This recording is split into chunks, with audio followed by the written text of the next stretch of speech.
अगर डॉक्टरों ने जवाब दे दिया हो, तमाम महंगे इलाज और दवाइयाँ नाकाम हो चुकी हों, मेडिकल रिपोर्टें मुसलसल मायूस कर रही हों,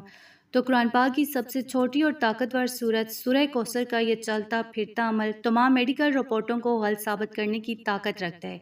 क्योंकि ये इतनी कमाल की सूरत है कि इसकी बरकत से अल्लाह पाक बरसों पुराना बांझपन ख़त्म फरमाकर इसी साल औलाद नरीना यानी स्वालिया बेटी की नियामत अता फरमाते हैं। और इसका तरीका और तरतीब यह है कि बेऔलाद खातून पूरा दिन चलते फिरते, उठते बैठते, वुज़ू और बगैर वुज़ू के कसरत से अपने दिल और ज़ुबान से सूरह कौसर का विर्द करती रहें और अमल के अव्वल आहर 3 या 7 मरतबा दुरूद शरीफ पढ़ें, जबकि दिन में किसी भी वक्त अपने पेट पर दायां हाथ रख कर भी ये सूरत पढ़कर दम करें, तो इंशाल्लाह चंद ही दिनों में गैबी मोइज़ात ज़ाहिर होगा।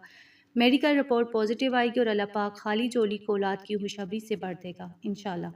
तो अल्लाह पाक से दुआ है कि जितनी भी मेरी बहनें और भाई ये वीडियो देख रहे हैं, बेऔलाद हैं, अल्लाह पाक उनकी मायूसी को ख़त्म फरमाए, उन्हें सेहतमंद और नेक औलाद अता फरमाए, उनकी झोलियों को प्यारे प्यारे बेटों और रहमत भरी बेटियों से भर दे और उन्हें औलाद नरीना की सच्ची खुशी नसीब फरमाए। आमीन सुम आमीन।